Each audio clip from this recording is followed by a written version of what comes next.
Assalamualaikum warahmatullahi wabarakatuh. Saya Sri Rahayu dengan NIM 09105801230005 dari Prodi Teknologi Pendidikan Universitas Muhammadiyah Sedan Rempang.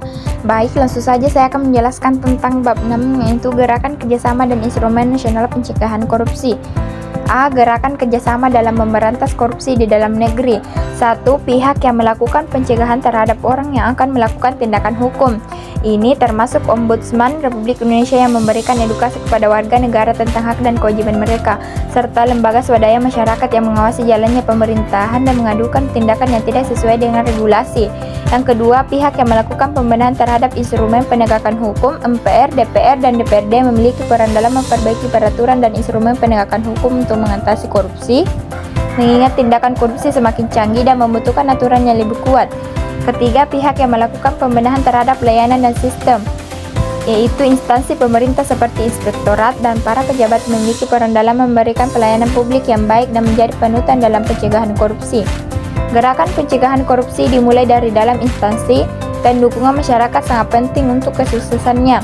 Keempat, pihak yang melakukan tuntutan hukum, yaitu kejaksaan dan kepolisian memiliki peran dalam menuntut tindak pidana korupsi dan memastikan bahwa pelakunya diadili sesuai dengan hukum.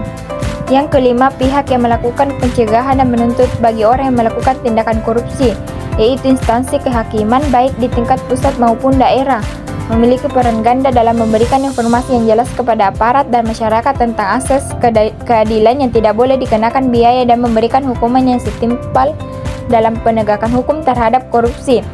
B. Instrumen Nasional Pencegahan Korupsi. 1. Undang-Undang 1945 sebagai konstitusi dan sumber hukum tertinggi di Indonesia. Undang-Undang Dasar 1945 menjadi dasar bagi pemberantasan korupsi dengan menetapkan prinsip-prinsip negara yang bersih dan bebas dari korupsi, kolusi, dan nepotisme.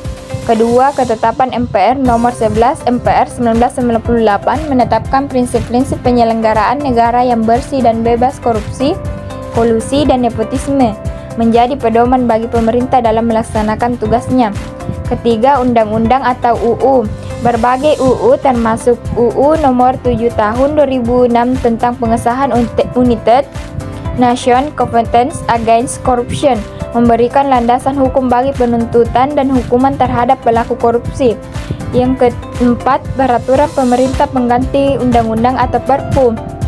Perpu nomor 24 tahun 1960 tentang pengusutan, penuntutan, dan pemeriksaan tindak pidana korupsi memberikan landasan hukum bagi penegakan hukum terhadap korupsi. Yang kelima, peraturan pemerintah atau PP. PP nomor 57 tahun 2003 tentang tata cara pelindungan khusus bagi pelapor dan saksi tindak pidana pencucian uang memberikan perlindungan bagi mereka yang melaporkan tindakan korupsi. Keenam, instruksi presiden atau Inpres. Inpres nomor 5 tahun 2004 tentang percepatan pemberantasan tindak pidana korupsi memberikan arahan dan langkah-langkah konkret dalam mempercepat pemberantasan korupsi. Sekian dari saya. Assalamualaikum warahmatullahi wabarakatuh.